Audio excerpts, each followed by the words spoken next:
Haleluya. Shalom ibu-ibu yang dikasihi oleh Tuhan Yesus Kristus. Dimanapun kita berada, kita percaya bahwa Tuhan Yesus akan selalu menyertai kehidupan kita.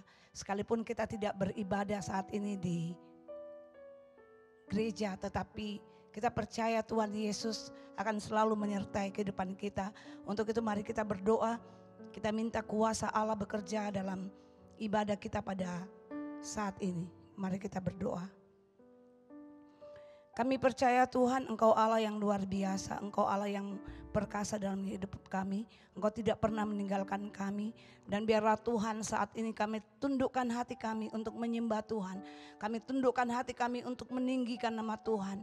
Biarlah Allah Roh Kudus Engkau menyertai kami dari awal hingga berakhirnya ibadah Petra Woman pada saat ini Tuhan. Kami percaya Engkau ada di tengah-tengah kami. Dan biarlah damai sejahtera dan sukacitamu melimpah atas setiap kehidupan kami. Terima kasih Tuhan, ini doa kami kepadamu. Kami siap Tuhan memuji, menyembah akan Tuhan. Di dalam nama Tuhan Yesus. Haleluya. Amin. Puji Tuhan. Terima kasih Tuhan. Sungguh besar kasih setiamu dalam kehidupan kami. Tidak akan pernah lekang oleh waktu Tuhan, cintamu bagi setiap kami. Haleluya. Terima kasih.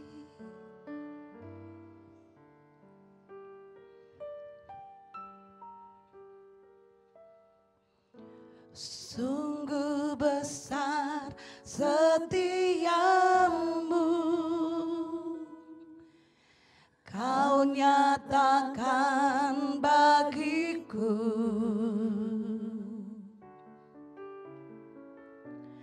Kau Bapa yang selalu mengerti isi hatiku.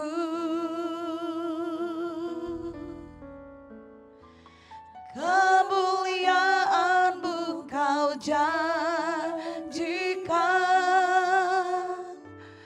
aku tetap percaya. Ku percaya janji-Mu ajaib terukir dalam kehidupanku. Ku berserah di dalam kekuatan-Mu. Ku percaya.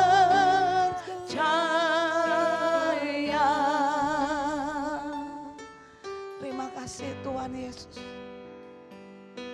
Terima kasih Roh Kudus. Sungguh besar setiamu, Kau nyatakan bagiku.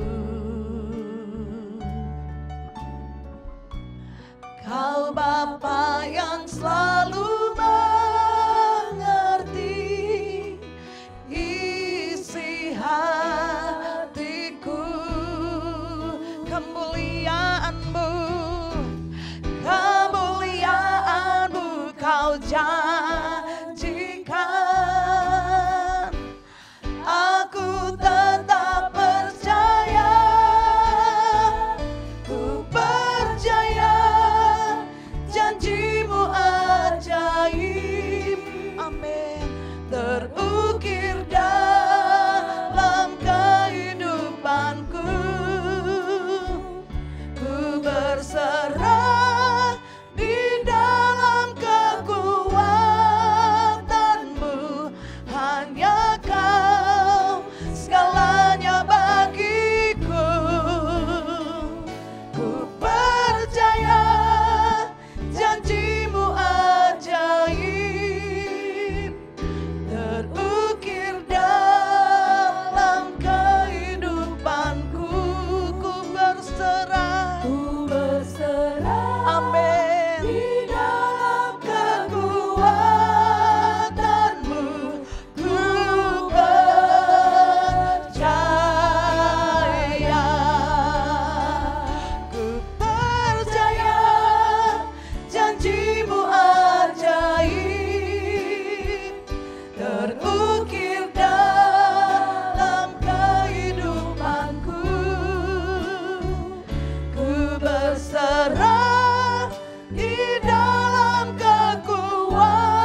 Kami perkasa oleh Roh Kudus-Mu, kami tetap berdiri teguh karena kasih setia-Mu.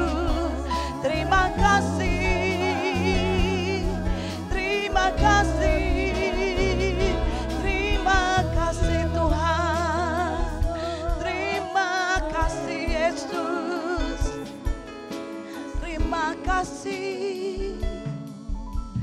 Haleluya. Kami percaya Tuhan, bukan karena kuat dan gagah kami ada sampai hari ini.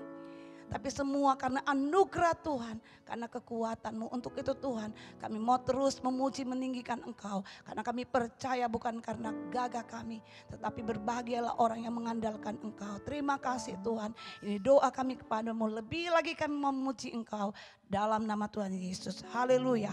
Amin. Mari berikan tepuk tangan bagi Allah kita. Haleluya.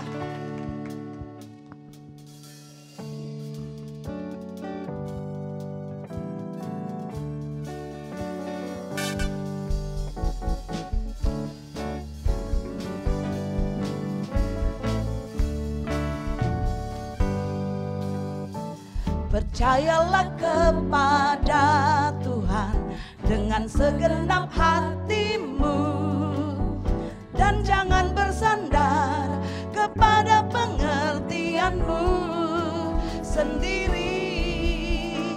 Percayalah kepada Tuhan dengan segenap hatimu, amin. Dan jangan bersandar kepada pengertianmu sendiri. Berbahagia orang-orang yang memperoleh hikmat-Nya, lebih berharga dari emas, perak, dan permata. Umur panjang di tangan kananmu, kekayaan hormat di tangan kiri, jalannya penuh damai sejahtera senantiasa. Amin. Kami percaya berkat-Mu, kami percaya janji-Mu Tuhan.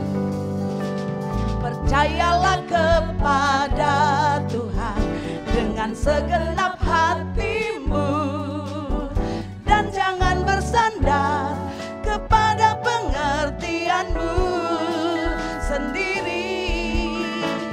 Percayalah kepada Tuhan, amin, dengan segenap hati kami Tuhan. Dan jangan bersandar kepada pengertianmu sendiri.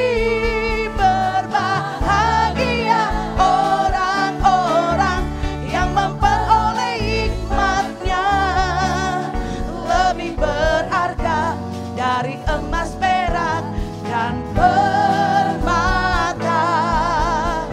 Umur panjang di tangan kananmu, kekayaan hormat di tangan kiri, jalannya penuh damai sejahtera senantiasa. Berbahagia, amin. Berbahagia orang-orang yang memperoleh hikmat Tuhan, lebih dari emas, lebih dari perak, lebih dari permata Tuhan. Haleluya. Umur panjang di tangan kananmu, kekayaan hormat di tangan kiri, jalannya penuh damai sejahtera senantiasa. Berbahagia orang-orang yang memperoleh hikmat-Nya, lebih berharga dari emas, perak, dan permata. Umur panjang di tangan kananmu, kekayaan hormat di tangan kiri, jalannya penuh damai sejahtera senantiasa. Jalannya penuh damai sejahtera senantiasa.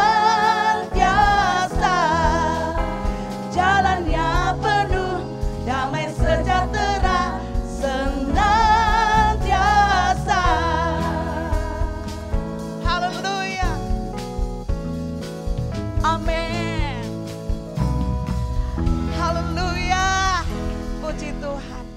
Berbagailah orang yang memperoleh hikmat dari Tuhan lebih dari segala-galanya. Dan firman Tuhan itu lebih dari segalanya. Hikmat yang tertinggi adalah firman Tuhan. Untuk itu marilah kita mengenal Tuhan dengan pribadinya melalui firman Tuhan yang akan dibagikan saat ini. Mari kita siapkan hati kita lebih dalam lagi untuk kita diisi oleh kebenaran firman Tuhan. Terima kasih Tuhan. Sungguh firman-Mu adalah kekuatan di hidup kami. Tidak ada yang lain Tuhan. Haleluya. Terima kasih Tuhan.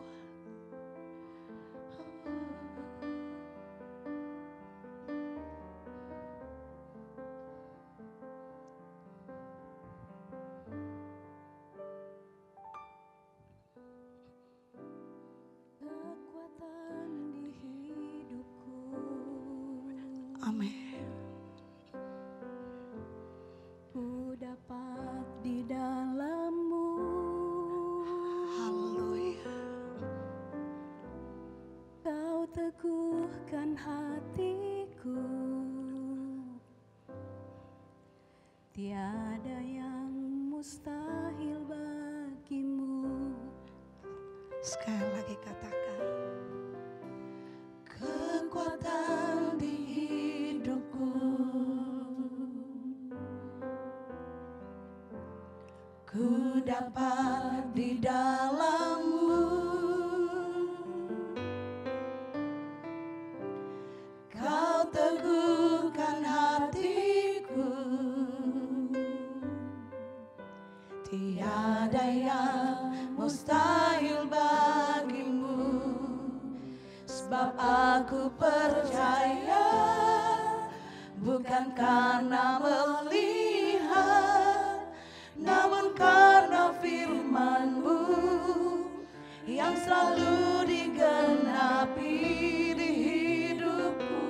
Ku percaya bukan karena melihat, namun karena firman-Mu tiada pernah berubah. Sekali lagi berikan tepuk tangan bagi Allah kita. Haleluya. Terima kasih dengan iman. Haleluya. Kekuatan di hidupku kami dapatkan di dalam-Mu Tuhan. Ku dapat di dalam-Mu, firman-Mu teguhkan, Kau teguhkan hatiku. Tiada yang mustahil bagi-Mu. Sebab aku percaya bukan karena melihat, namun karena firman-Mu yang selalu digenapi di hidupku. Ku percaya bukan karena melihat, namun karena firman-Mu tiada pernah berubah. Sebab aku percaya bukan karena melihat, namun karena firman-Mu yang selalu digenapi di hidupku.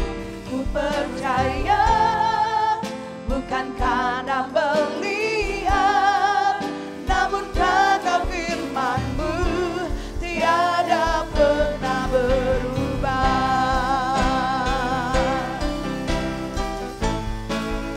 Sebab aku percaya bukan karena melihat, namun karena firman-Mu yang selalu digenapi di hidupku.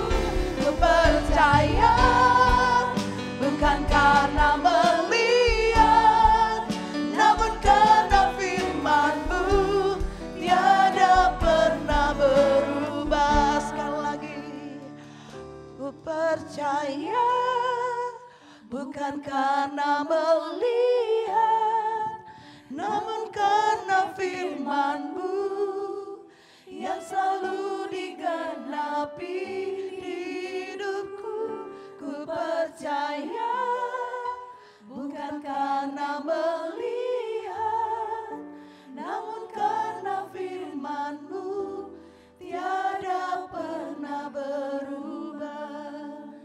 Namun karena firman-Mu tiada pernah berubah.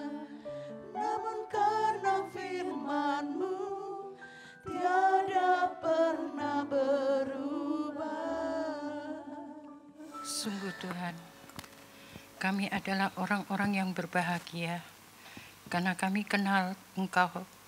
Kami punya firman-Mu yang selalu Engkau genapi dalam hidup kami. Sekalipun kami belum pernah melihat Engkau secara mata jasmani kami, tapi kami boleh menikmati penjagaan, pemeliharaan Tuhan begitu sempurna.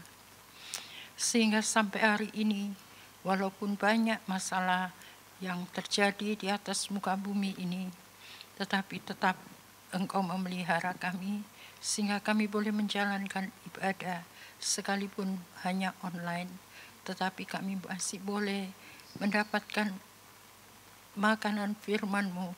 Biarlah Engkau sendiri yang menjawab setiap kebutuhan kami semuanya dengan firman-Mu yang tidak pernah berubah, kuasanya tetap sama. Dan Tuhan, kami tahu firman-Mu bisa menjadikan segalanya dari tidak ada menjadi ada, yang tidak mungkin menjadi mungkin bagi Engkau. Karena firman itu adalah pribadi-Mu sendiri.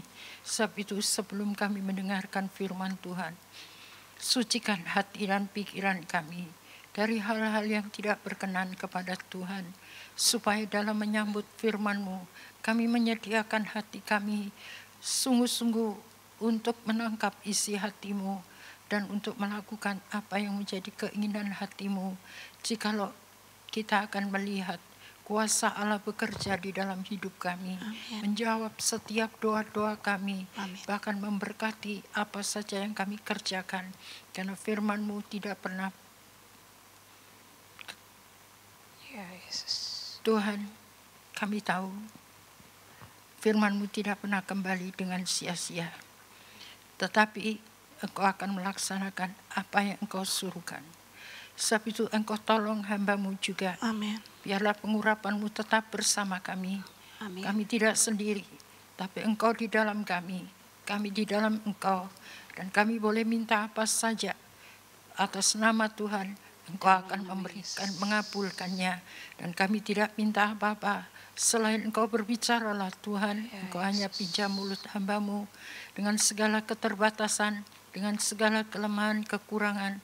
Tapi Engkau ada di sini dan bersama kami. Biarlah firman-Mu diberitakan dengan bantuan Roh Kudus yang akan memeteraikan, menerangkan lebih dari perkataan manusia biasa. Terima kasih semuanya, dan biarlah kami tahu apa saja yang kami kerjakan, roh-roh jahat tidak ketinggalan untuk mengganggu, terutama dalam pemberitaan firman Tuhan. Biarlah Engkau hancurkan sendiri segala pekerjaan si jahat dalam bentuk apa saja Tuhan, supaya firman-Mu ini bisa disampaikan seperti yang Tuhan mau dan bukan seperti yang kami mau. Terima kasih, dan siapkan hati-hati yang mendengarnya supaya kami benar-benar haus akan firman-Mu, dan firman-Mu boleh memberkati kami semua dengan apa saja yang kami rindukan. Tuhan akan mengabulkan kerinduan kami semuanya, karena Engkau ada bersama kami dimanapun kami boleh beribadah secara online, tetap Tuhan ada di rumah kami masing-masing untuk memberkati kami, seisi keluarga kami. Terima kasih Tuhan, dan kami semua yang siap diberkati oleh firman Tuhan katakan amin. Ya, shalom ibu-ibu sekalian yang ada di rumah. Tidak terasa kita sudah hampir mengakhiri bulan ke-8 ini dengan tema percepatan di dalam ketepatan Tuhan. Mari kita tidak membuang waktu lagi, kita akan bersama-sama membaca di dalam Yesaya pasal yang ke-61. Yesaya pasal yang ke-61 ayat yang ke-10. Saya langsung baca saja di dalam terjemahan yang lain. Yesaya 61 ayat yang ke-10. Aku hendak memberitahu kamu betapa bahagianya aku di dalam Tuhan. Ini kata dari Nabi Yesaya, tapi ini juga menjadi pengalaman apa yang saya katakan ini, saya beritahu betul-betul. Aku hendak memberitahu kamu betapa bahagianya aku di dalam Tuhan.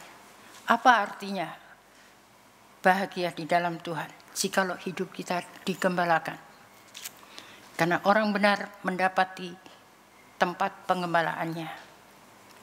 Banyak orang tahu penggembalaan tetapi hidupnya tidak tergembala. Sehingga dia dikatakan di dalam Amsal 12 itu ayat 26,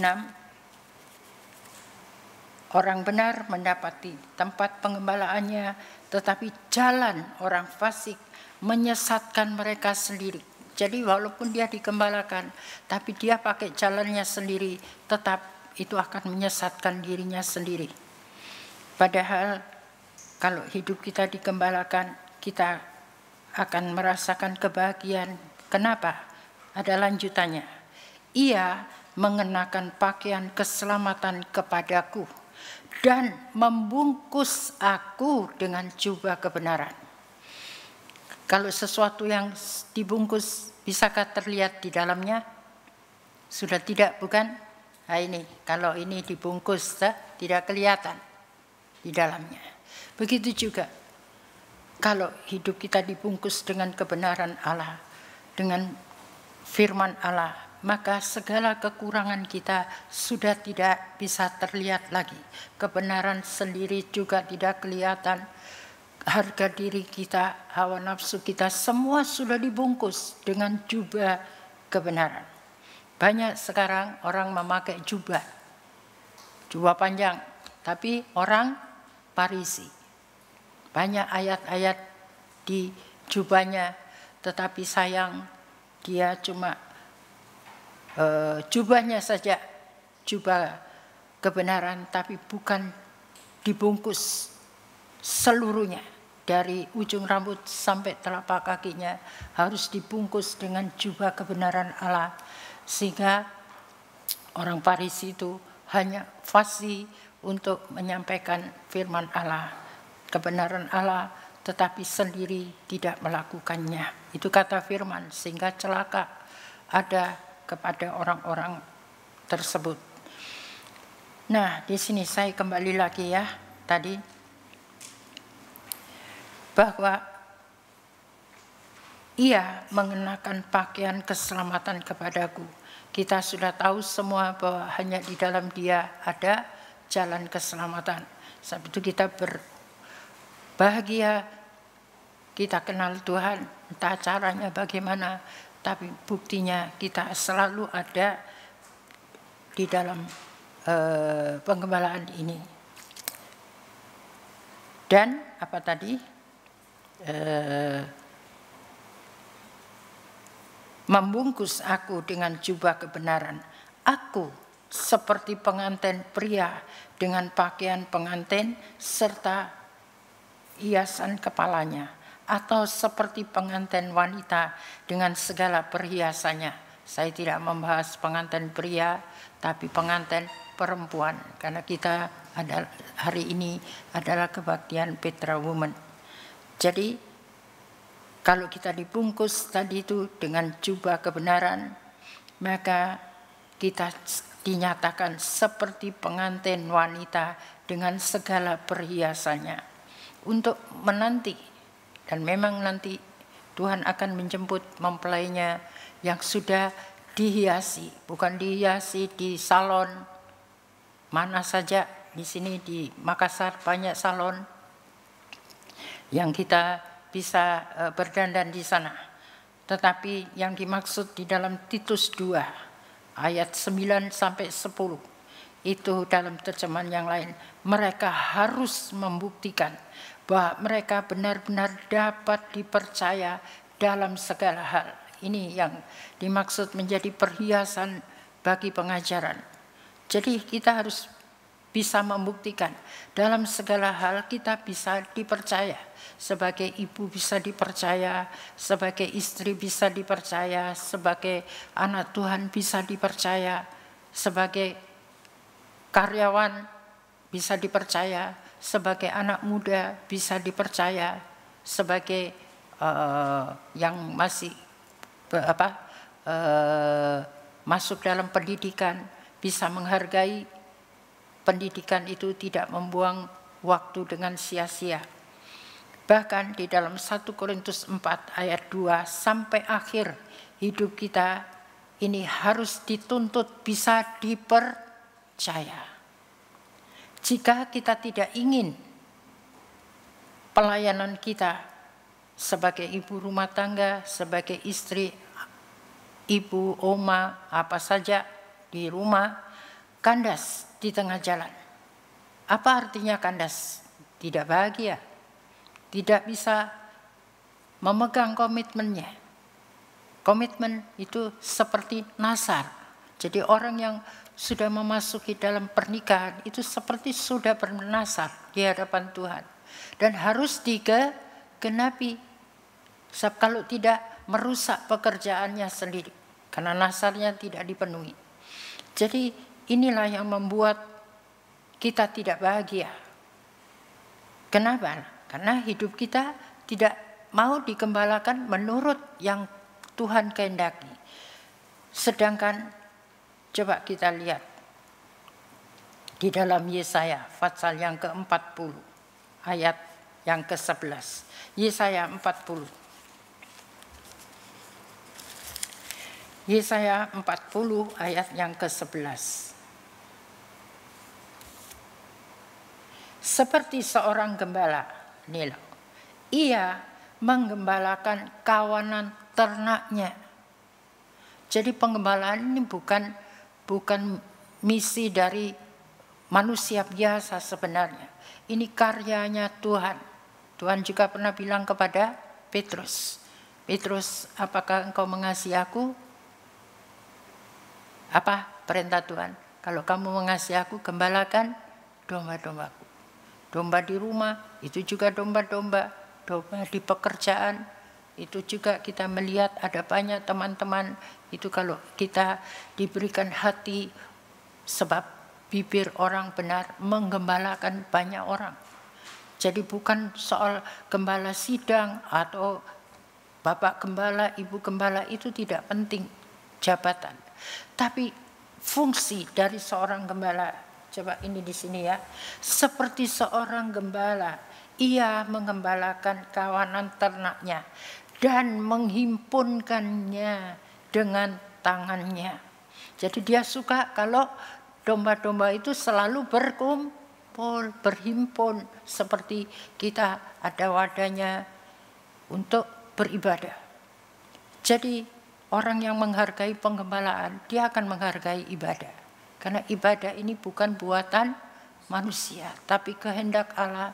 Bahkan itu besar gunanya untuk kita melatih diri dalam beribadah. Sehingga dalam masa pandemi ini nanti ada pendisiplinan. Bagaimana 1 jam itu kita gunakan dengan maksimal. Kalau itu digunakan dengan betul, tidak santai-santai, kita pasti dapat berkatnya. Karena Tuhan tahu ini dilatih bagaimana. Apakah kita mengeluh atau bersungut-sungut, kenapa tidak usah. Kita menurut saja apa yang Tuhan mau di dalam hidup kita. Nah, bawahnya apalagi anak-anak domba di pangkunya. Induk-induk domba dituntunnya dengan hati-hati.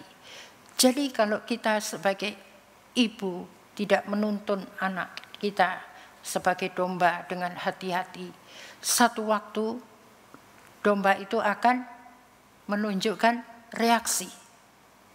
Sebab anak itu akan melihat bagaimana sementara dia di dalam keluarga, dia merasa tidak digembalakan, tidak dipusingi oleh orang tua, terutama ibu ya, itu akhirnya akan menjadi problem nanti di dalam rumah itu sendiri. Mengapa saya berkata demikian? Ya, kami sudah mengalaminya. Karena pekerjaan Tuhan, kemudian anak-anak dipikir diserahkan Tuhan saja, pasti beres karena mereka juga diajak pelayanan. Tapi secara kejiwaan itu berbeda. Tentu harus ada, karena dulu kami dididik itu untuk Tuhan 100%. Jadi tapi itu baik, tidak pernah salah. Kabar itu keras, tetapi mendidik kita dan hanya kita kurang ada kasihnya. Disiplinnya benar, kasihnya tidak ada. Jadi itu tidak seimbang. Nah, tadi saya mendengar di siaran Victory ya, itu bagaimana kisah dari seorang perempuan yang dia benci sekali sama ibunya, ibu kandung, dan hampir dia bunuh ibu kandungnya. Karena gara-gara dia tidak mendidik dengan baik, ya itu tidak dikisahkan panjang-panjang karena waktu 8 bulan dia sudah beralih ke umnya, ke siapanya. Pokoknya dia sakit hati benar, dia jadi anak yang nakal. Dan setelah dia jadi anak yang nakal, dia tumbuh besar, dia dididik lagi oleh umnya itu dengan, ya karena anak nakal ya. Jadi kalau kamu tidak bisa mengikuti peraturan di rumah ini, keluar saja. Dia keluar. Akhirnya dia bergabung dengan anak jalanan yang dia merasa aman. Bahkan dia sudah lakukan semua, obat, mencuri, apa saja semua. Hidup di jalanan enak. Dia bilang bebas. Tidak ada yang mengontrol. Tetapi lama-lama dia juga rasa jenuh. Ya itulah awal dari semuanya. Tapi Tuhan tidak pernah berhenti bekerja.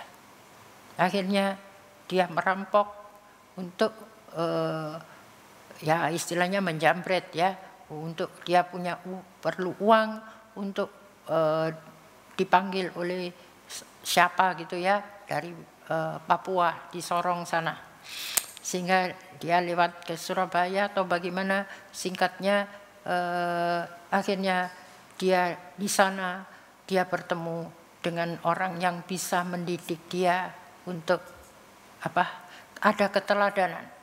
Dan kemudian diajak ke gereja, dia disentuh oleh Tuhan. Dan setelah disentuh oleh Tuhan, bukan cuma disentuh, dia minta tolong waktu dilepaskan dari roh kepahitannya itu, dia punya roh pengampunan, akhirnya dia bebas. Dan sejak itu dia rasa hidupnya berubah. Dan bukan cuma berubah, dia dipakai oleh Tuhan sampai akhirnya nanti dia masuk sekolah Alkitab. Dan dia membuang dirinya untuk anak jalanan. Anak jalanan di Madiun. Dia kasih nama Saddam. Apa itu? Anak jalanan Madiun. Gitu ya. Saya pokoknya persekutuan anak jalanan Madiun. Tapi disitulah nanti dia buka juga pondok rumah persinggahan untuk menolong orang-orang yang seperti dia dulu. Dan itu mulia sekali. Sebab itu jangan kita putus asa. Kalau kita punya anak atau siapapun yang kurang nyaman di hati kita, doakan saja. Karena hari-hari ini Tuhan sedang mengadakan jamahan. Apa yang belum pernah kita lihat tadi ya. Nah, kita percaya saja ada kuasa di dalam firman-Nya. Kalau kita mengikutinya. Nanti ya kita lihat lagi, ini hanya tambahan saja. Bagaimana Tuhan itu mengerjakan segalanya dengan cepat. Karena ini percepatan.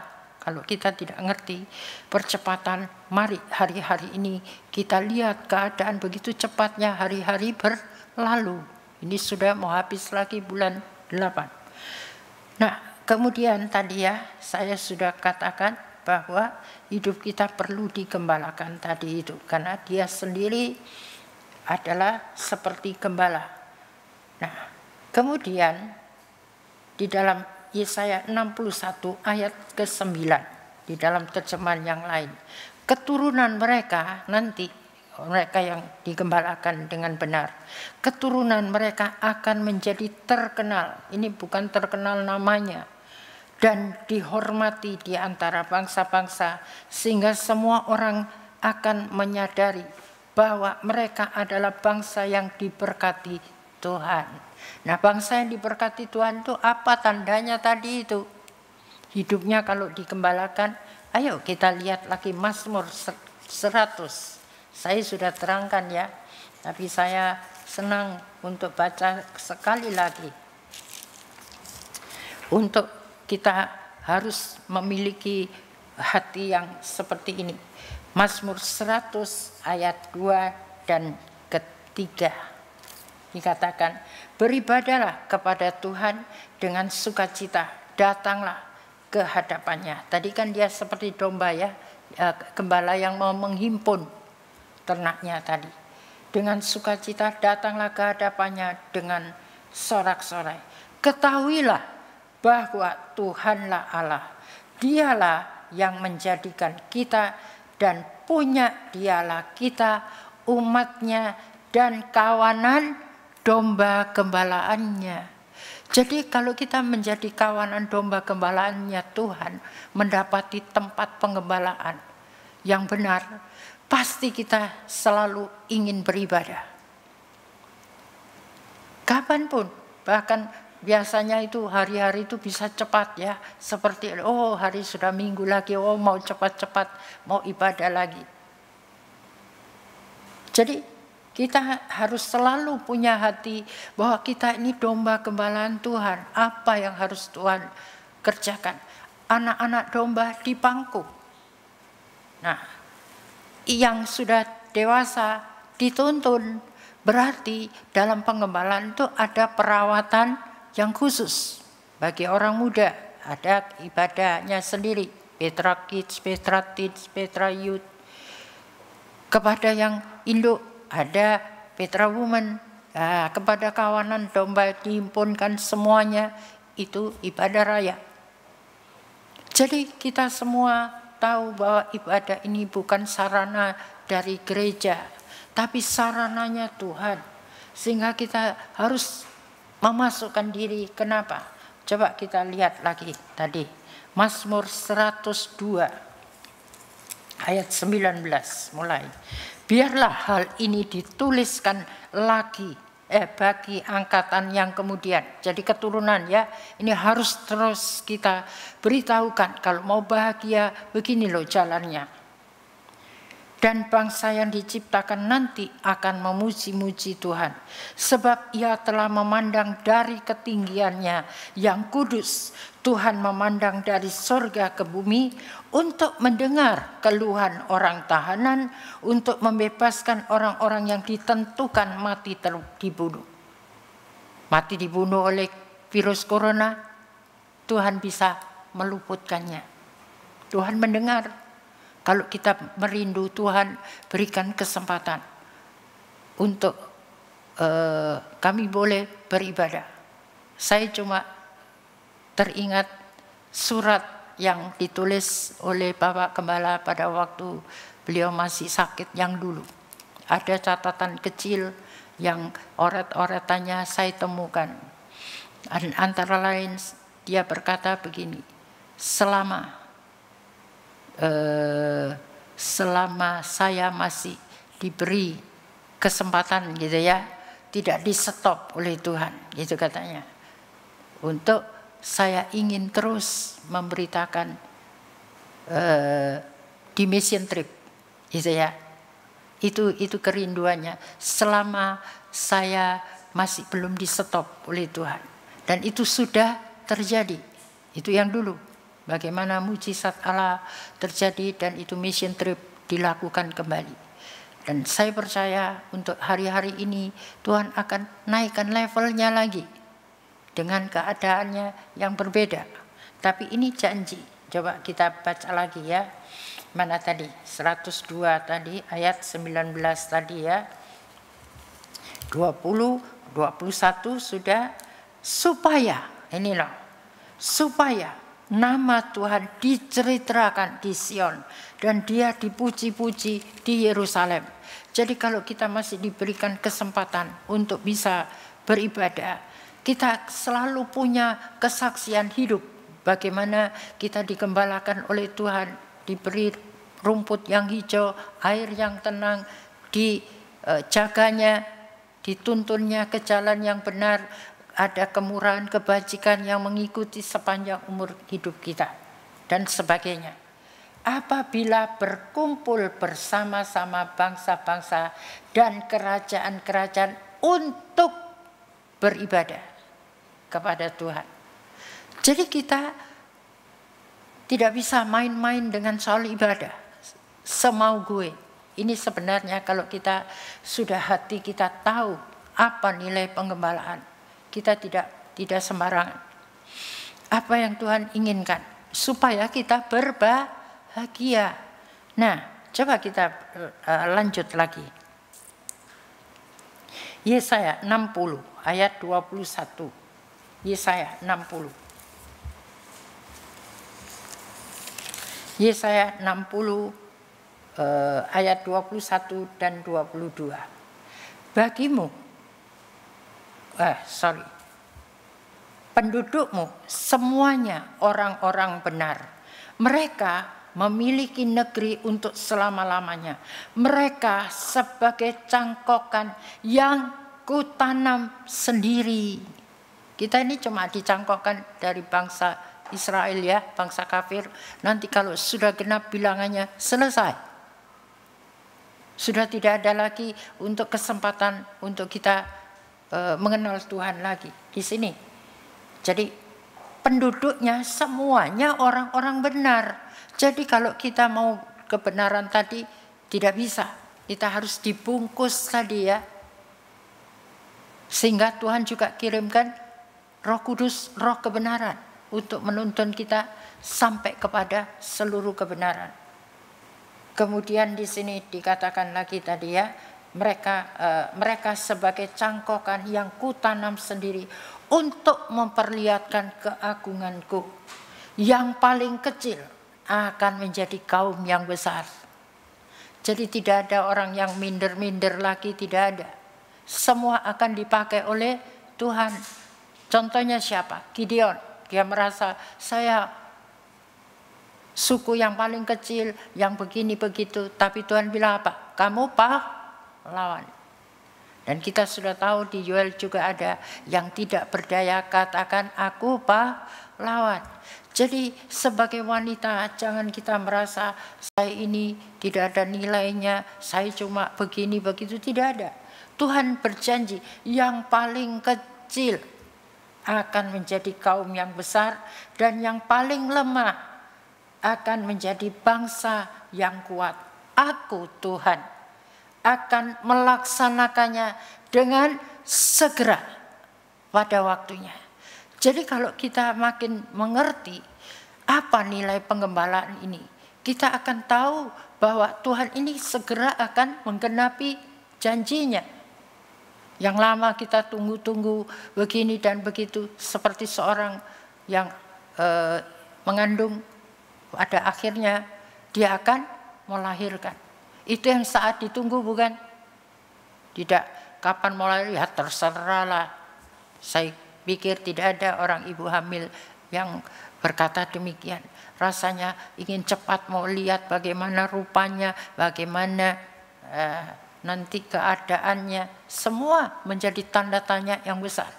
Tapi pada saat dia sudah dilahirkan, yang nomor satu dikasih lihat ya ibunya sama susternya. Jadi kita lihat ini di sini, aku Tuhan akan melaksanakannya dengan segera pada waktunya. Nah, kalau kita bermain-main dengan waktu ini, kita tidak tahu sampai kapan kita diberi kesempatan. Pergunakan waktu yang ada. Kalau kita mau menjadi anak Tuhan yang bijaksana. Nah, kenapa saya bicara soal ibadah penggembalaan ini? Coba kita lihat lagi ya di dalam Lukas pasal 10 ayat 1. Pada hari Minggu itu firman sudah dikumandangkan. Jangan kita hanya mengalami kebahagiaan seperti yang dialami oleh 70 murid itu. Memang di situ dikatakan itu utusan Tuhan. Kadang-kadang kita bangga, saya sudah punya keluarga, saya terpanggil. Tapi bagaimana bahagia atau tidak? Belum tentu, bukan? Masih ada perjuangannya lagi. Nah, di dalam Lukas pasal yang ke-10 ayat yang ketiga. Coba kita lihat ini ya. Saya suka membedalnya lagi. Memang kita semua suruh pergi. Pergilah ke seluruh bumi, jadikan semua bangsa muridku. Nah, Tuhan suka itu. Kita diutus dalam sebagai apa saja. Pergilah, sesungguhnya aku mengutus kamu. Ayo, perhatikan ini. Sesungguhnya aku mengutus kamu seperti anak domba ke tengah-tengah serigala. Ini yang kita tidak waspada. Anak domba itu lemah atau kuat? Anak domba loh.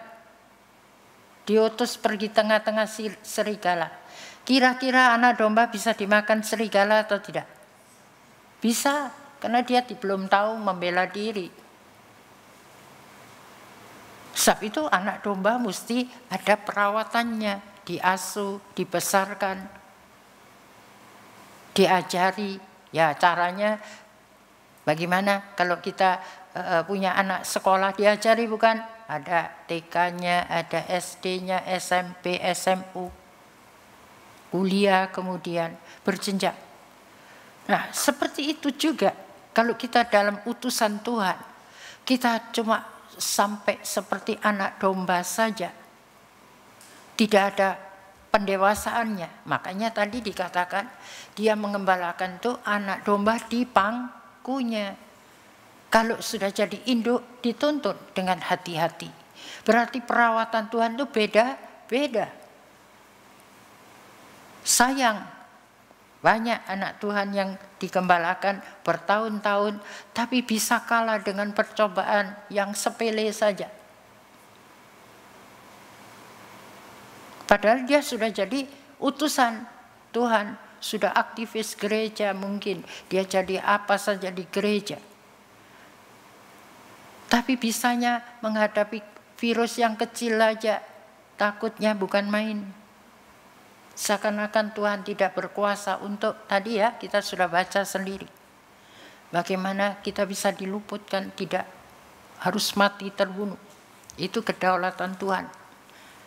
Ada jaminan tersendiri kalau kita mengikuti. Tapi memang kita diutus seperti anak domba di tengah-tengah serigala. Tetapi coba kita baca Matius 10 dulu. Matius 10. Ayat yang ke-6, mana tadi? Matius 10 ayat 16, bukan 6. Lihat, aku mengutus kamu seperti domba ke tengah-tengah serigala. Ini sudah naik tingkat.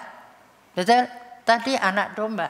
Sekarang di sini ditulis mengutus kamu seperti domba ke tengah-tengah serigala. Sebab itu, nah, hendaklah kamu cerdik seperti ular dan tulus seperti merpati. Kenapa? Sebetulnya ular itu bisa dimangsa dengan serigala. Betul? Dia panjang, digigit ekornya saja sudah mati dia. Tapi kenapa sekarang? Karena kecerdikannya ular, dia bisa memangsa serigala masuk di dalam perutnya. Betul? Apa saja itu ular-ular sekarang ya, berat. Masuk di rumah-rumah penduduk, makan hewan ternak, hilang kambing, sapi, apa, domba, semua di perutnya ular. Tapi di sini kita tidak usah takut.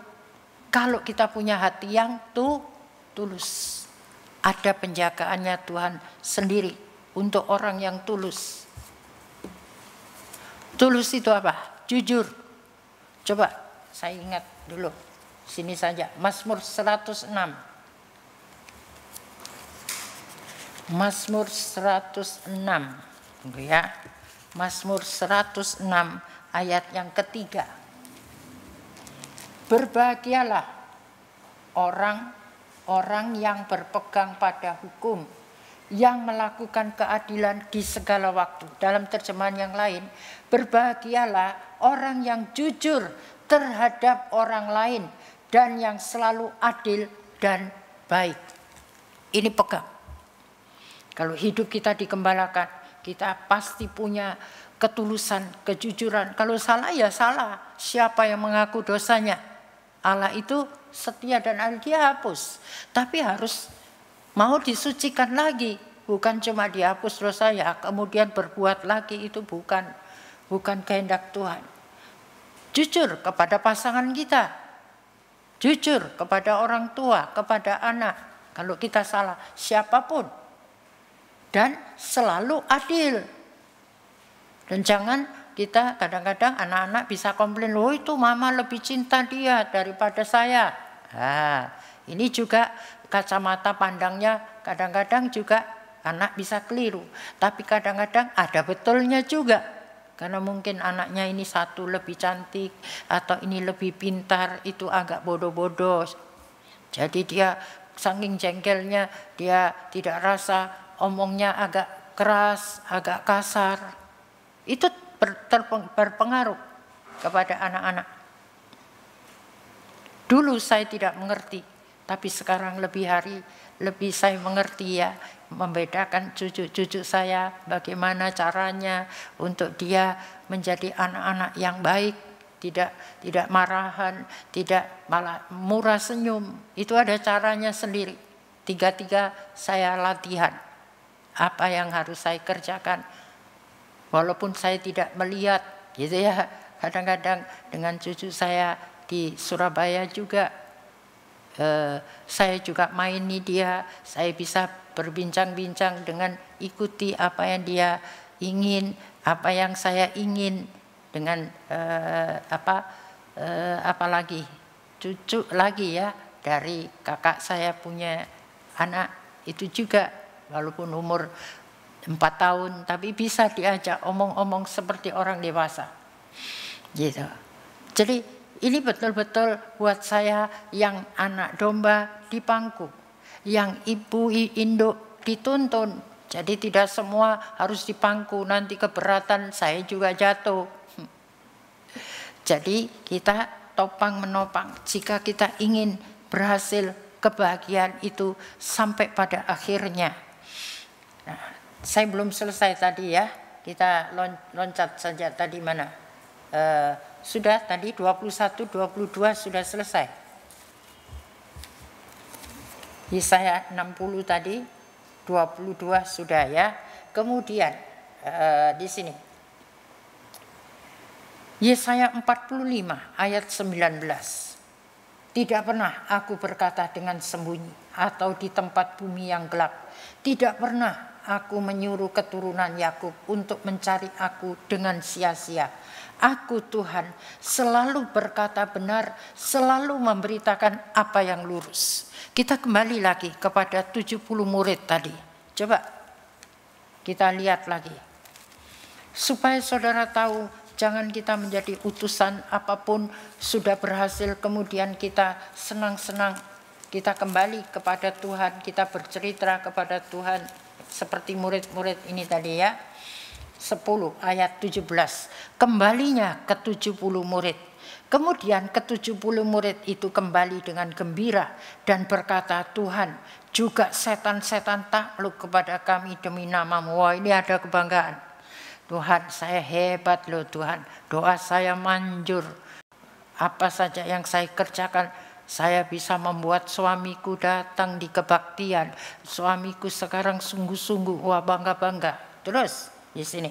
Lalu kata Yesus kepada mereka, aku melihat iblis jatuh seperti kilat dari langit. Sesungguhnya aku telah memberi kuasa kepada kamu. Siapa yang beri kuasa? Makanya jangan jual jasa. Kalau sudah diberi kuasa, ya saya berdoa semoga tidak ada di pengembalaan gereja Petra.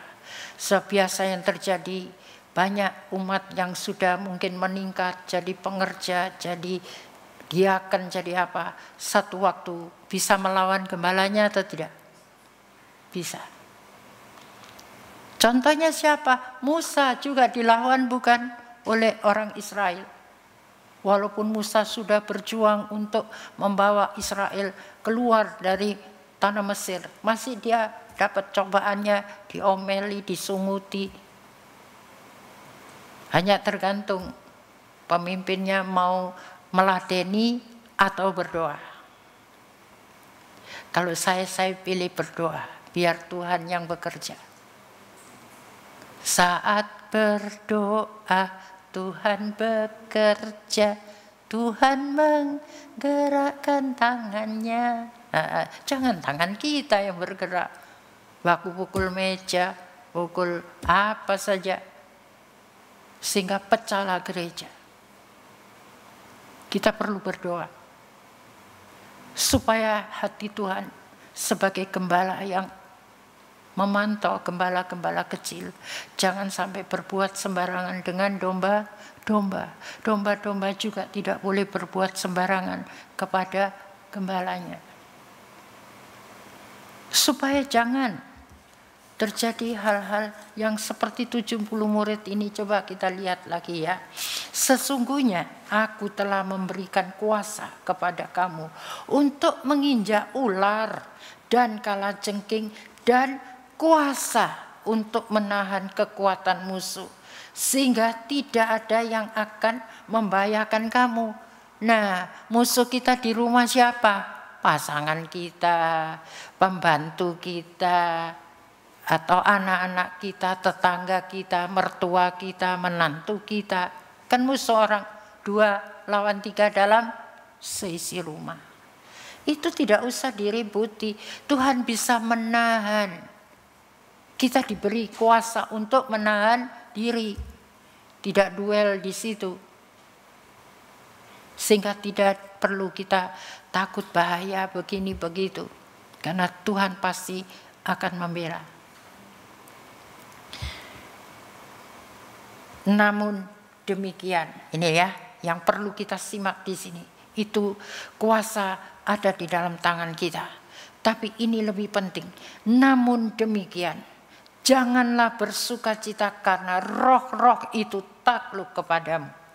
Tetapi bersukacitalah karena namamu ada terdaftar di mana? Di sorga. Jadi di sini kita lihat bahwa kenapa kita perlu cerdik seperti ular, tapi tulus seperti merpati. Merpati tidak punya empedu kan. Itu diumpamakan, ya tidak. Biarlah kita jangan sampai menyimpan kepahitan, tapi jadilah orang yang tulus hati. Kenapa orang tulus hati? Mazmur 125. Coba kita lihat. Mazmur 125. Semua ditulis oleh firman Tuhan. Saya tinggal baca saja. Makanya kalau tidak selesai, ya berhenti. Mazmur 125 ayat 4. Lakukanlah kebaikan, ya Tuhan. Kepada siapa? Orang-orang baik dan kepada orang-orang yang tulus hati. Jadi jadilah wanita yang jujur. Apa adanya, bukan ada apanya. Ada motivasinya, ada kepentingannya. Jadi anak Tuhan juga begitu, melayani Tuhan juga. Berikan apa yang kita lakukan seperti untuk Tuhan. Sehingga kalau kepada Tuhan kita sembarangan, ibadah sembarangan, bagaimana nanti di hadapan Tuhan? Apakah nama kita masih terdaftar atau tidak? Itu satu pertanyaan, bukan saya menghakimi saudara, oh tidak. Saya sendiri juga harus berjuang. Nah, kita kembali sekarang di sini lagi ya. Karena kenapa? Mungkin kita masih terdaftar di gereja, kita masih aktivis gereja. Tapi Wahyu 3, coba kita lihat. Wahyu 3 di situ. ayat 1-8 itu jemaat di Sardis. Saya mau bacakan saja ayat yang ke-1. Dan kanlah kepada malaikat jemaat di Sardis, inilah firman Dia yang memiliki ke-7 roh Allah dan ke-7 bintang itu. Aku tahu segala pekerjaanmu, engkau dikatakan hidup padahal engkau mati. Masih terbungkus pelayanan, tapi bukan jubah kebenaran. Jadi kita harus tahu, sedangkan Dia gembala itu mau memberikan kita jubah kebenaran itu. Dengan Dia berlaku seperti gembala yang menghimpunkan domba-dombanya. Kita adalah kawanan domba gembalaannya. Sebab itu kalau kita memperhatikan cara Tuhan mengembalakan itu, kita patut berterima kasih bahwa prosesnya Dia pakai tongkat. Tinggal ditarik saja. Nah, ini ada gambarnya bukan? Yang luka digendong, tapi ini dipatahkan sebetulnya. Mungkin domba nakal. Tapi setelah itu digendong. Sebab itu ada ayat, aku yang melukai, aku yang membebat, aku yang memukul, aku juga menyembuhkan. Jadi penggembalaan itu sebetulnya kalau kita tahu nilainya, itu Tuhan mau seperti ini, hanya tergantung. Bukan tergantung pada centelan, gitu ya. Tergantung pemimpinnya, gembalanya. Sebab itu doakan, bukan cuma gembala mendoakan dombanya. Supaya dia bisa mengadakan penyautan tadi dengan betul. Perlu didoakan juga. Kemudian di sini lagi ya. Wahyu pasal 3 ayat 3. Dalam terjemahan yang lain, karena itu ingatlah ajaran yang sudah kamu dengar dan percayai dari sejak awal. Taatilah itu dan bertobatlah.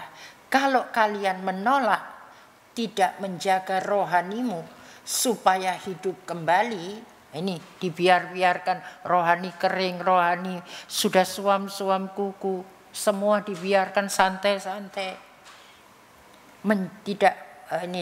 tidak hidup kembali menjadi pelaku firman. Artinya, maka aku akan datang secara tiba-tiba dan menghukum kalian, dan sebelumnya kalian tidak akan tahu saatnya aku akan datang, karena aku akan datang seperti pencuri. Dalam bentuk apa? Masalah, penyakit, kematian, apa saja bisa datang sewaktu-waktu. Di dalam Wahyu 3 ayat 5, dalam terjemahan yang lain, inilah hadiah yang akan diberikan kepada kalian masing-masing yang menang dalam peperangan rohani ini. Jadi hidup ini satu peperangan yang harus dimenangkan, tidak ikut-ikut arus saja. Pakaian putih akan diberikan. Ini ya lanjutannya firman Tuhan saya baca.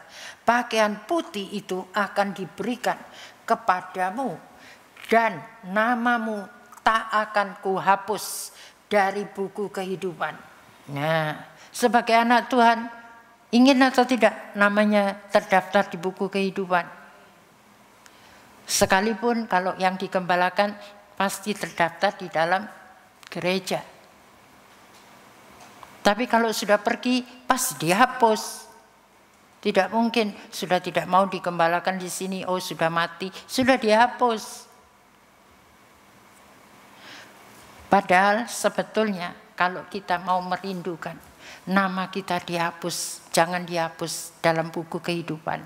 Kita tahu sekarang Tuhan sedang memproses. Jangan sementara diproses kita tidak mengerti proses Tuhan, kita lari dari penggembalaan, pindah, gampang, nggak usah di gereja sini saja, itu banyak gereja. Nanti kalau sudah terdaftar di situ, daftar lagi. Kalau sudah ada masalah lagi, daftar di gereja lain lagi. Banyak yang begitu bukan? Tapi kita berdoa, ada juga yang kembali. Minta didaftar lagi. Puji Tuhan. Jadi itu pilihan. Tapi semuanya harus berusaha. Jangan nama kita tidak terdaftar dalam buku kehidupan. Ini kemudian dikatakan lagi, tetapi di hadapan Bapakku dan di hadapan para malaikat akan ku beritahukan bahwa kamu sudah terbukti setia kepadaku. Ini salah satu tanda domba yang mengerti, mendapatkan penggembalaannya dengan benar. Dia akan memupuk kerohaniannya dengan kesetiaan. Ini yang nanti Tuhan beritahu kepada Bapa di sorga. Nah, kenapa? Yesaya 48 ayat 10 dalam terjemahan yang lain. Aku telah memurnikan kamu, tetapi tidak menemukan perak. Ini loh yang dihapus. Aku telah membakar kamu dalam dapur kesengsaraan, tetapi tidak menemukan yang berharga dalam dirimu. Ini kata firman Tuhan, saya tinggal meneruskan saja. Makanya pindah gereja itu tidak menjadi jaminan untuk nama itu tidak dihapus. Kalau hidup kita sama saja, karena diuji tidak ada yang berharga di dalam diri kita. Nah, belum selesai. Seringkali dalam keadaan kita dalam tekanan karena dilema yang sedang kita hadapi ya. Nah, ini sekarang dilema yang sedang kita hadapi. Dalam tekanan itu Daniel pasal 11 ayat 34. Firman Tuhan selalu menjawab kalau kita mendapatkan tekanan, ya anak tidak boleh saya beribadah, itu kan tekanan. Dilema lagi, itu virus ini sudah orange kah, biru, hijau, atau usia sudah begini begitu, tergantung kita. Apa yang ini dilema semuanya harus kita hadapi. Daniel 11 ayat 34 dalam terjemahan yang lain. Akhirnya tekanan ini akan berkurang dan beberapa orang tertentu akan datang dengan berpura-pura menawarkan bantuan, tapi sebenarnya hanya untuk mengambil keuntungan dari mereka. Ini kalau ada sahabat yang datang ya atau tidak, kita begini, kalau tidak kuat, ya terbujuk nanti. Di sini ayat 32. Dengan pujian, ia akan berhasil membujuk orang-orang yang membenci perkara-perkara tentang Allah. Apa perkara tentang Allah? Tadi saya sudah katakan, proses Tuhan untuk menguduskan hidup kita, agar kita bisa menjalani hidup seperti yang Tuhan kehendaki. Saya sudah pernah terangkan di dalam 1 Yohanes 2 bukan ayat 6. Barang siapa mengatakan bahwa ia ada di dalam dia, ia wajib hidup sama seperti Kristus telah hidup. Nah tadi kalau mau berbahagia, hidup di dalam Tuhan, hidup di dalam kehendaknya. Dia sebagai gembala tadi, yang anak domba di pangku, yang induk dituntun, tapi semua menghadapi diutus di tengah-tengah serigala. Jadi Tuhan punya cara, oh ini yang ini saya bungkus jubah kebenaran semua, bukan semua penduduknya, dari anak-anak sampai orang tua. Itu semua ada bungkusannya. Bagaimana? Itulah firman kebenaran ini membungkus kita. Darahnya Yesus membungkus kita juga. Roh Kudus juga diutus juga membantu. Dia penolong bukan? Roh kebenaran, roh penghibur. Dan kalau dia datang, dia juga mau menginsafkan akan dosa, kebenaran, dan penghakiman. Jadi semua sarana Tuhan sudah berikan. Tapi jangan sampai kita kena bujukan itu tadi. Dari daging kita sendiri terutama. Kalau kita tidak mau dibujuk ya tidak bisa. Kita kena. Kemudian lagi ya, saya baca di sini.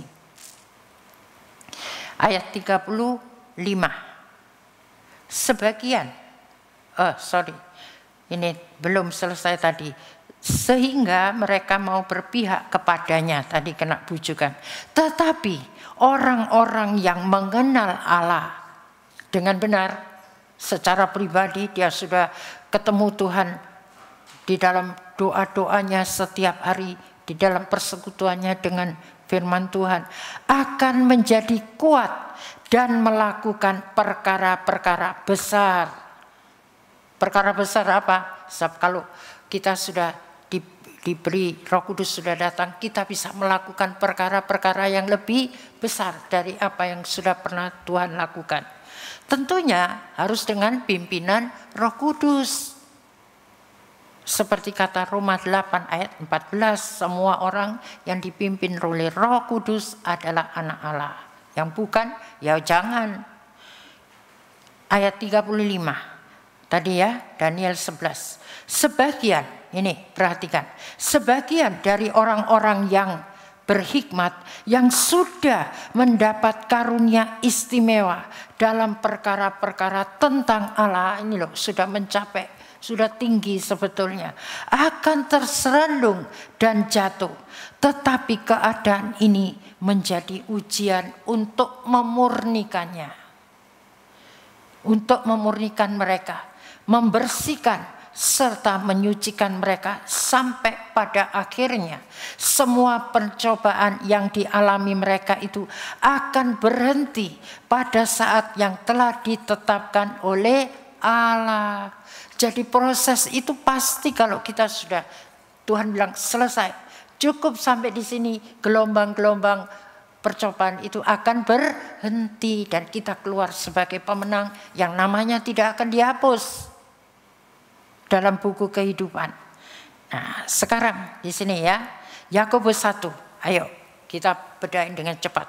Yakobus 1 ayat 2 sampai 4. Itu judulnya apa? Dalam terjemahan yang lain, jangan melarikan diri dari persoalan. Nah, bagus sekali ini. Jangan melarikan diri dari prosesnya Tuhan.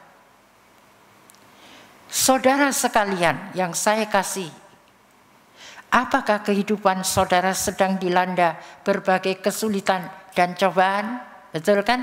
Hari-hari ini banyak kesulitan, banyak cobaan, tapi jangan melarikan diri dari persoalan. Kalau demikian, bergembiralah, karena jika jalan kehidupan itu sulit, kesabaran saudara memperoleh kesempatan untuk tumbuh. Dan janganlah melarikan diri dari persoalan yang saudara hadapi. Karena apabila kesabaran saudara telah berkembang sepenuhnya, maka saudara akan sanggup menghadapi segala sesuatu. Saudara akan berwatak kuat tanpa celah atau kekurangan satu apapun. Karena mau dituntun di jalan yang benar. Kata Mazmur 23 bukan? Tuhan gembala yang baik. Jadi ikuti tuntunan, tapi orang fasik dia tidak mau dituntun. Dia mau pakai jalannya sendiri dan itu merugikan dirinya sendiri. Nah, Amsal 28, saya baca saja ya supaya cepat, waktu saya tinggal sedikit. Amsal 28 ayat 10 bagian B. Orang-orang yang tidak bercela akan mewarisi kebahagiaan. Tadi kalau kita mengerti persoalan tidak melarikan diri tadi, saudara akan berwatak kuat tanpa celah atau kekurangan satu apapun. Nah, ini di sini orang yang tidak bercelah akan mewarisi kebahagiaan. Amsal 28 ayat 13 dalam terjemahan yang lain. Orang yang menyembunyikan kesalahannya tidak mungkin berhasil. Tetapi jika ia mengakui kesalahannya dan meninggalkannya, bukan mengulangi, ia akan diberi kesempatan baru untuk berhasil, untuk bahagia. Jadi kalau yang tidak bahagia, coba dirubah. Supaya kita menjadi anak Tuhan yang, apa itu istilahnya ya, kreatif. Jangan kerajinanmu kendor. Hendaklah rohmu menyala-nyala dan layani Tuhan. Lewat kita sebagai wanita menjadi penolong dalam keluarga, dalam gereja, menjadi pelayan yang benar-benar mengikuti apa yang Tuhan inginkan, bukan mengikuti apa mauku. Kita lanjut ya, Amsal 28 ayat 28. Apabila orang jahat, siapa orang jahat? Itu daging, ego, berkuasa, maka orang yang benar, apa itu? Roh Kudus akan menyingkir. Loh, ada loh ayat begini. Ingat loh, karena daging dan roh kan bertentangan. Salah satu, kalau itu daging ego kita yang berkuasa, Roh Kudus menyingkir. Apabila orang jahat kena bencana, kena hajaran Tuhan ya, orang yang benar, apa itu? Roh Kudus datang kembali. Ya, ini bagus sekali. Jadi kalau orang tadi, apabila orang jahat kena bencana, daging ini kena hajaran Tuhan, orang yang benar itu Roh Kudus akan datang kembali. Karena Roh Kudus adalah roh kebenaran, roh penolong yang akan menyertai kita selama-lamanya. Jadi dia akan datang terus. Bahkan bisa menginsafkan kita akan dosa, kebenaran, dan penghakiman.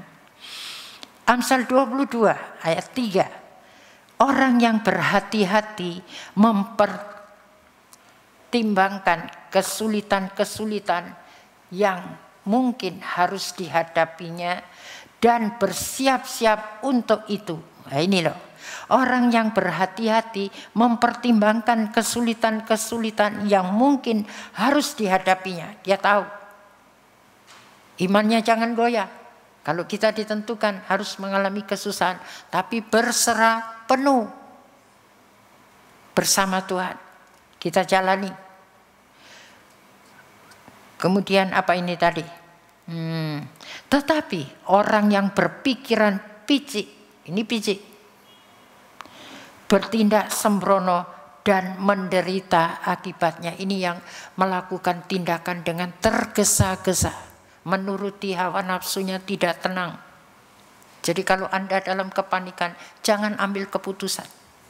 Nanti keputusan Anda itu akan dengan tindakan sembrono itu akan menderita akibatnya. Ini kata firman Tuhan. Sabtu saya perlu baca saja.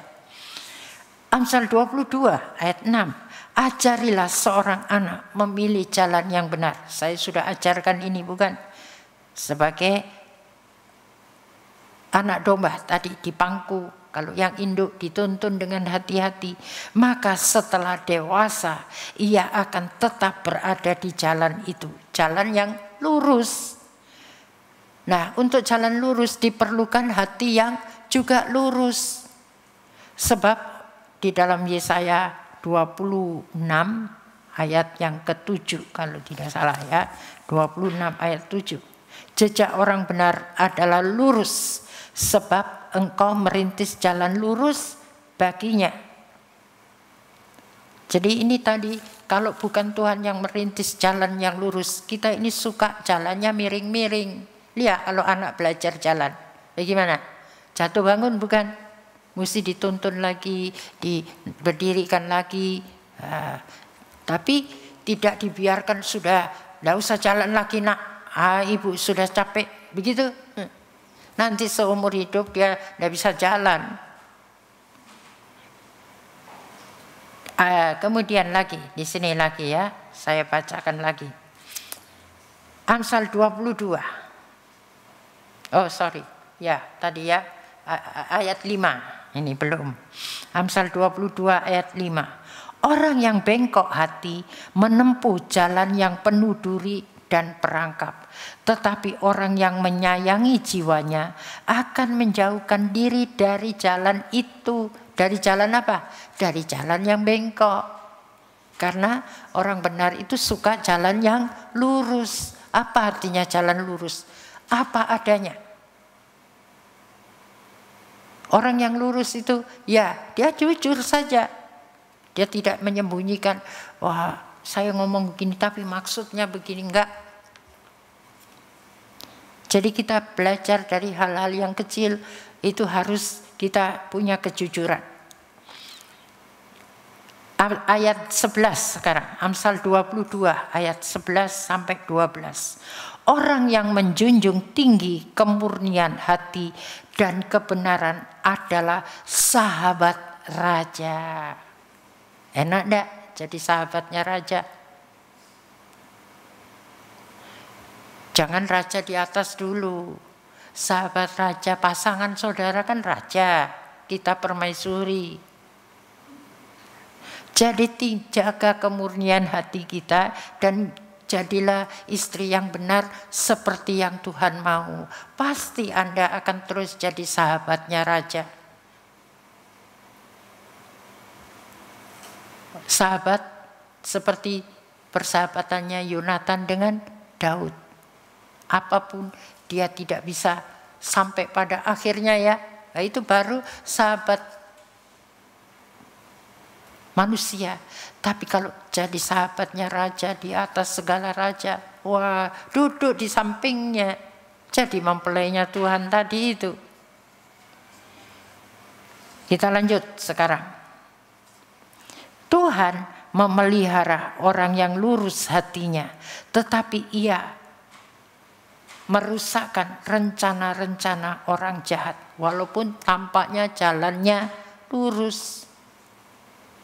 Saya sudah melihat itu fakta-faktanya, bagaimana Tuhan orang kalau kita menjunjung hati yang lurus, Tuhan bela. Karena kita sahabatnya raja dan Tuhan memelihara orang yang lurus hatinya, tapi ia merusakkan rencana orang jahat.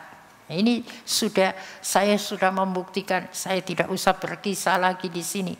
Bagaimana Tuhan menolong untuk memutuskan hal-hal yang berkenaan dengan hal-hal yang seperti ini, bukan dengan kemampuan saya, tapi dengan firman Tuhan. Ini sangat besar kuasanya. Amsal 21 ayat 2 ya. Setiap jalan orang adalah lurus menurut pandangannya sendiri, tapi Tuhanlah yang menguji hati. Dan hati yang tidak lurus tadi, Amsal 21 ayat 22 ayat 8. Berliku-liku jalan si penipu, tapi orang yang jujur lurus perbuatannya. Bukan cuma lurus hatinya, perbuatannya bengkok, tidak. Kalau kita lurus hati kita, perbuatan kita juga lurus. Kalau mau dibelok-belok, kita tidak nyaman di situ. Betul? Sebab itu anak muda juga harus hati-hati dengan pergaulan. Kalau hati saudara lurus, sudah dibina dengan firman Tuhan, sudah diajari jalannya yang benar itu bagaimana. Kalau Anda ada di tengah-tengah kumpulan teman-teman yang tidak betul, pasti saudara tidak akan suka di situ. Kita akan menjauh. Karena kita tidak cocok berliku-liku jalan si penipu, tapi orang yang jujur lurus perbuatannya, supaya karena pergaulan yang buruk bisa merusak kelakuan kita sendiri yang baik. Ruginya banyak sekali. Sedangkan setiap orang muda itu dengan apa dia mempertahankan hidupnya berkenan lurus terus di hadapan Tuhan. Kalau hidupnya sesuai dengan kebenaran firman Allah. Jadi yang tidak sesuai dengan kebenaran firman Allah, sebab firman Allah itu ingin membungkus kita pakai jubah kebenaran, kita aman di sana. Tapi kalau tidak, resiko ditanggung sendiri. Gitu. Dalam terjemahan yang lain, tadi Amsal 22 ayat 8, orang yang menabur ketidakadilan akan menuai bencana. Sebab itu adili diri kita. Kita ini lurus atau masih ada motivasinya yang salah. Jangan kita mengadili pasangan kita, orang lain. Kemudian itu yang dibilang balok di matanya tidak lihat, selumbar di mata orang kita lihat. Kita heboh-hebohi. Padahal di sini orang yang menabur ketidakadilan akan menuai bencana. Amsal 21 ayat 15. Orang benar suka akan keadilan, tetapi bagi orang jahat keadilan itu merupakan malapetaka. Nah, itu tadi loh. Ini sebaliknya. Jadi orang benar suka akan keadilan, tapi orang yang ini tadi berliku-liku jalannya tidak suka keadilan, tapi yang ditabur ketidakadilan sehingga menuai bencana seperti yang dia tidak harapkan. Tahu-tahu bencana sudah terjadi. Amsal 21 ayat 3. Keadilan dan kejujuran lebih menyenangkan Allah daripada persembahan korban. Jadi kalau saudara mau melayani Tuhan, pakailah kejujuran, pakailah keadilan. Jangan pakai dali. Kalau saya tidak mau, saya berdali begini. Tidak jujur itu namanya. Tuhan tidak senang sekalipun kita masih berstatus pelayan Allah. Itu buat saya lebih dulu. Bagaimana saya melayani Tuhan dengan kejujuran, dengan keadilan, atau saya melayani Tuhan hanya untuk menyenangkan yang saya layani, sehingga kebenaran bisa dibelok-belokkan. Saya tidak berani berbicara yang sebenarnya. Saya tidak mau. Tuhan tolong saya. Amsal 21 ayat yang ke-6. Keuntungan yang diperoleh dengan cara yang tidak jujur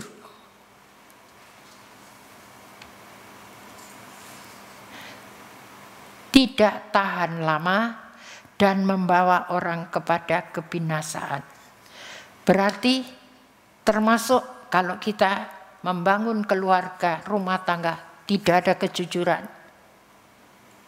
menutup sebagian hidupnya yang kalau ini saya cerita pasti dia tinggalkan saya. Itu sangat berbahaya. Ini orang-orang muda yang sudah menikah, ya minta ampun sama Tuhan, perbaiki. Tapi kalau orang muda yang belum, kau sungguh-sungguh dengan Tuhan, jangan membangun rumah tangga tanpa ada kejujuran.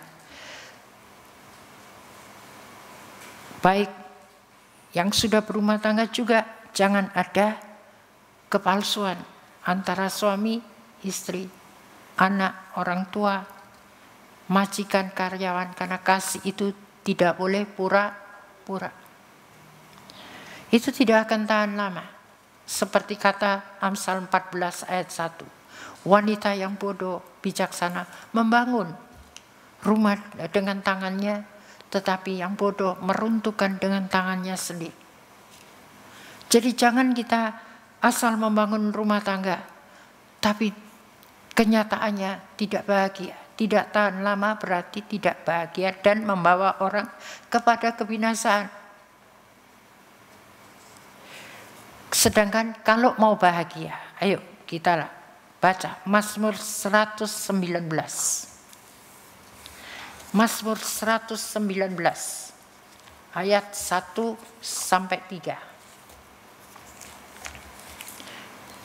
Saya baca saja langsung di sini ya. Nah, coba di sini apa dituliskan.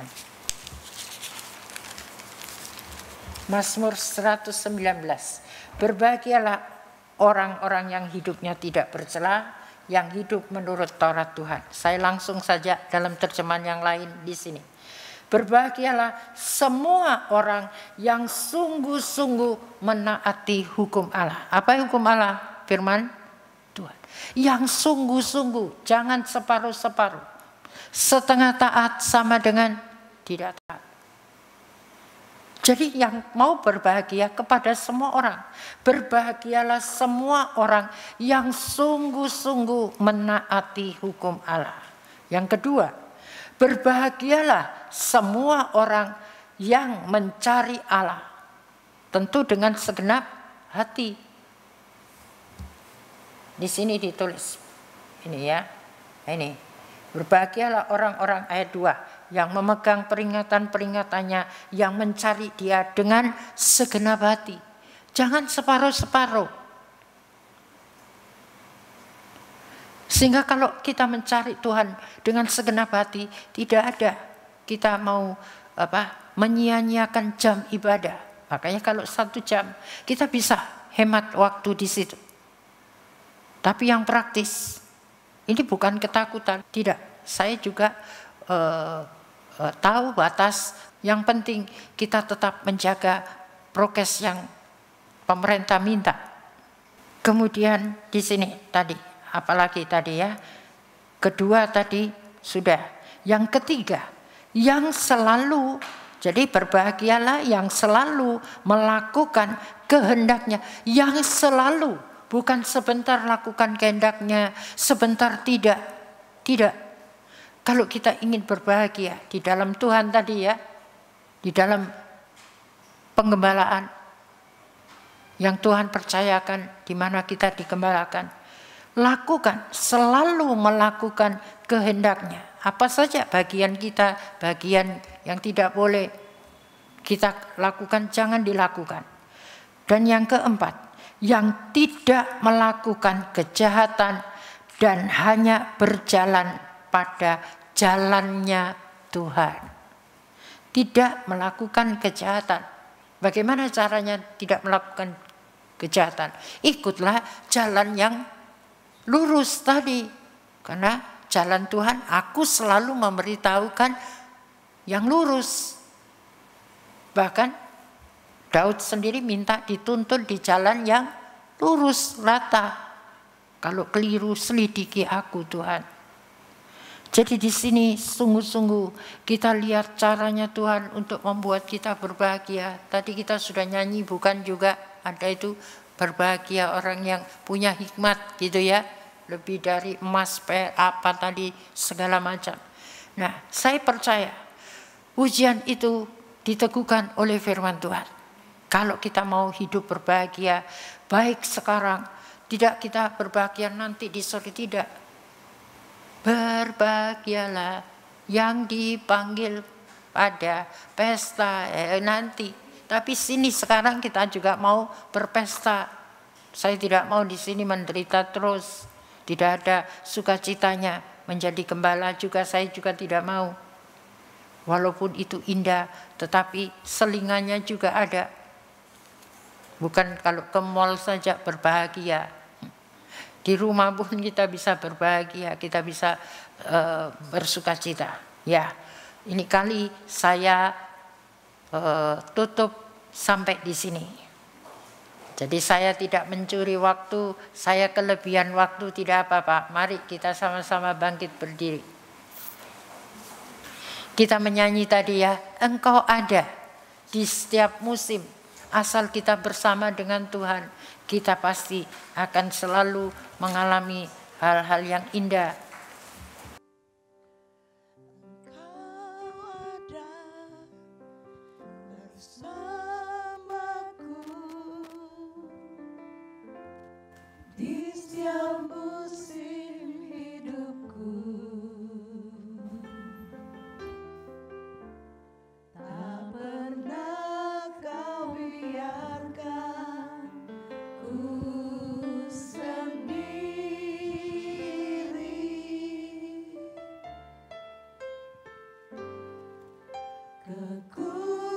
Kekuatan di jiwaku adalah bersamamu. Tak pernah ku ragukan kasih-Mu.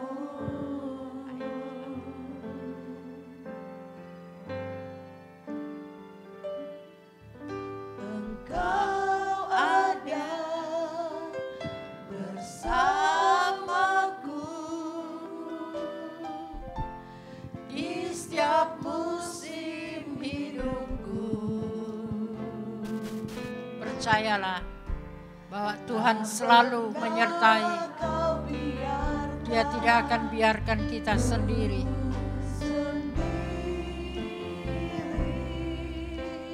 Kekuatan ada di jiwa.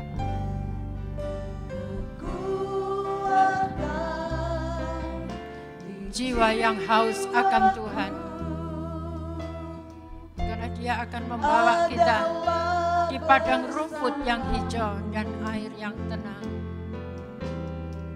Dan jangan ragukan, kasih setia Tuhan menyertai kita selama-lamanya.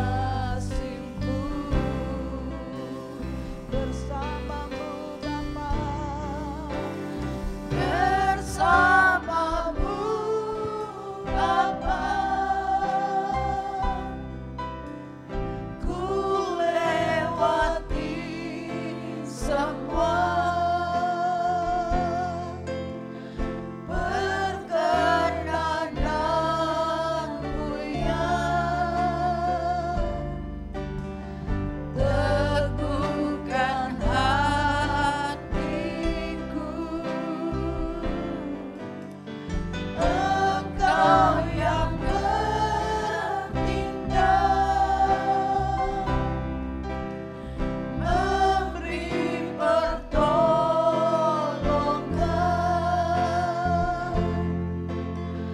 anugerah-Mu besar melimpah bagiku. Bersamamu Tuhan. Jangan kita jalan sendiri. Ikuti sebagai domba. Jadilah kawanan domba gembalaannya.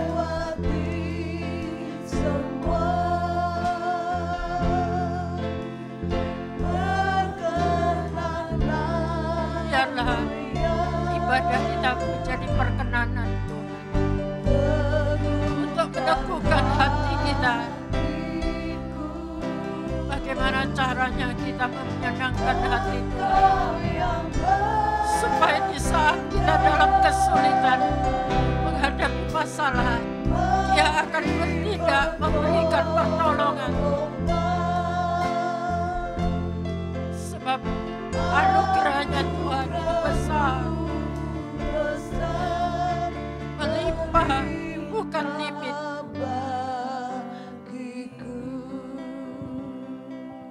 Dengan hati kita menyanyi halus. Bersamamu Bapa, minta sungguh-sungguh.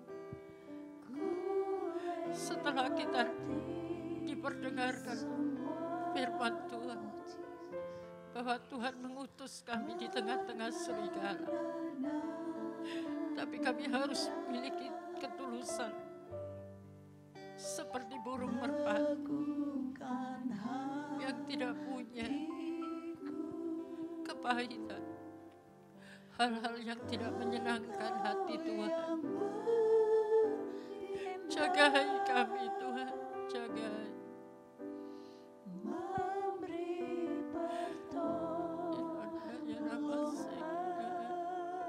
Roh Kudus, bantu kami semuanya menghadapi peperangan rohani supaya kami tidak kalah.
mengerti akan prosesmu Tuhan. Oh, Engkau sudah membukakan firman-Mu bahwa Engkau sedang menguji hati kami masing-masing.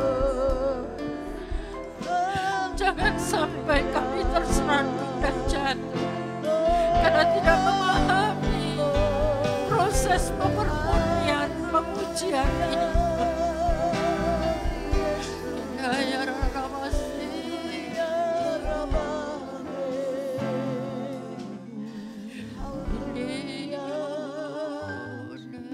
Terima kasih. Kami tahu Tuhan, kami tidak ada apa-apanya di hadapan Engkau. Melawan tipu muslihat dari roh-roh jahat di udara. Tapi kami punya Roh Kudus, punya firman-Mu yang sudah berjanji membungkus kami dengan jubah kebenaran-Mu. Dan Roh Kudus adalah roh kebenaran yang akan membawa kami dari satu kebenaran kepada seluruh kebenaran Allah. Ini yang perlu kami mohon, tiap hari tuntunlah langkah-langkah kami, supaya jangan menyimpang dari rencana-Mu Bapa. Karena kebodohan kami sendiri. Firman-Mu sudah begitu jelas menunjukkan bahwa Engkau gembala yang siap memangku anak-anak domba dan menuntun indu-indu domba dengan hati-hati. Tidak mungkin Tuhan sebagai gembala kami mencelakakan. Dia justru akan memimpin kami di rumput yang hijau dan air yang tenang. Tuhan, kami tahu masa-masa ini adalah masa-masa pengujian buat seluruh umat Tuhan. Terutama kami Tuhan yang sudah mungkin terpanggil sebagai orang-orang yang sudah melayani Tuhan. Kami tidak mau bangga dengan apa yang sudah kami capai sekarang ini. Karena itu bukan karena kuat dan gagah kami. Karena Engkau yang memberi kuasa buat kami untuk bisa melakukannya. Tapi kami masih berdoa, mohon jangan sampai Tuhan nama kami dihapus dari buku kehidupan. Hanya oleh sebab kami lengah tidak berjaga. Karena itu ajari supaya kata surat Yakobus tadi Bapak, kami jangan sampai melarikan diri dari persoalan. Tapi kami harus hadapi setiap persoalan bersama-Mu Bapak. Di setiap musim apapun Tuhan Engkau berjanji Engkau ada. Dan Engkau akan memberikan jalan keluarnya. Sehingga kami semua akan keluar sebagai pemenang-pemenang. Karena Engkau mengasihi kami. Hidup kami berharga di mata Allah. Kami tidak mau Tuhan, setiap peringatan-peringatan firman Allah hanya kami lalukan begitu saja. Tapi kami mohon jadikan firman itu menjadi daging di dalam kami. Untuk kami bisa melakukannya. Agar kami sungguh-sungguh Tuhan bisa masuk di dalam rencana Allah yang besar. Perkara-perkara yang besar di depan kami kalau kami lolos Bapak. Memiliki kesabaran yang Engkau bentuk di dalam menghadapi setiap kesulitan. Kami memiliki watak yang kuat. Oh Tuhan, roh yang kuat. Dan hidup kami tidak bercela di hadapan-Mu. Dan hidup kami tetap terbuka di hadapan-Mu Tuhan. Untuk Engkau setiap kali bersihkan. Terima kasih Tuhan, sehingga kami nanti akan hidup kami, akan merasakan kebahagiaan yang tidak bisa ditukar dengan apapun. Karena kami punya hikmat Allah itu. Mungkin hikmat Allah itu merupakan kebodohan bagi orang dunia. Tapi justru yang bodoh itu, yang Tuhan nanti, yang kecil, yang paling lemah, Engkau jadikan kami kuat di dalam kekuatan kuasa Allah, sehingga Tuhan itu pada akhirnya perjalanan hidup kita akan kami bisa tetap berdiri Tuhan setelah mengadakan peperangan, karena ada kelengkapan senjata Allah pembungkus kami. Oh Tuhan, semuanya dari ujung rambut sampai telapak kaki kami dikuasai oleh Roh-Mu. Pikiran Kristus selalu membarui pikiran kami, sehingga perjalanan langkah-langkah hidup kami, langkah-langkah orang yang hidupnya berkenan kepadamu, Engkau yang menetapkan semuanya. Bahkan kalau kami terjatuh, kami tidak tergeletak, karena ada tangan Tuhan yang selalu menopang kami. Terima kasih Tuhan untuk janji firman-Mu, sehingga kami terus bisa melangkah maju sampai kami boleh mengakhiri pertandingan ini, sampai kami boleh melihat lawatan demi lawatan Tuhan terjadi, khusus di kota Makassar ini. Tuhan, Engkau berikan kami waktu untuk lagi Tuhan bersama Bapak Gembala untuk melayani Engkau, memberitakan kabar baik ini Tuhan, sebagai satu kesaksian hidup kami. Tuhan, hidup berjalan bersama-Mu untuk selamanya. Kami menerima selalu kasih anugerah-Mu yang melimpah di dalam hidup kami. Terima kasih Tuhan, buat hari ini biarlah meteraikan firman-Mu dengan Roh-Mu sendiri, tanamkan di hati kami semuanya yang mendengarkan itu semuanya, supaya bisa menjadi berkat bagi kami dimanapun kami berada.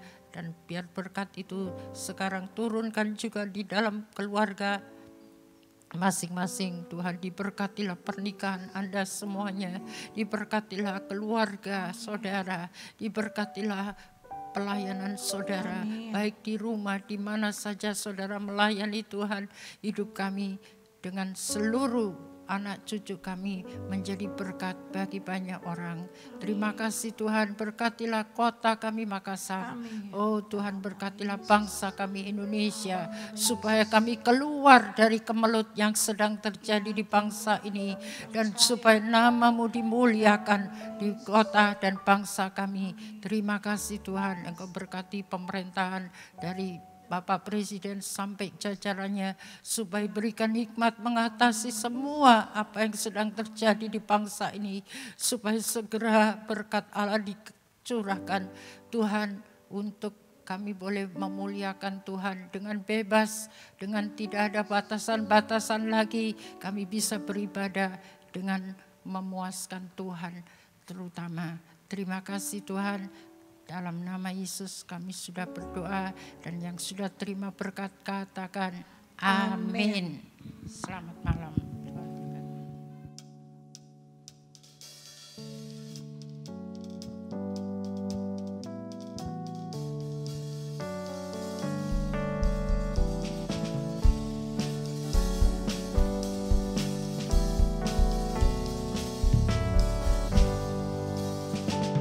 Percayalah kepada Tuhan dengan segenap hatimu, dan jangan bersandar kepada pengertianmu sendiri. Percayalah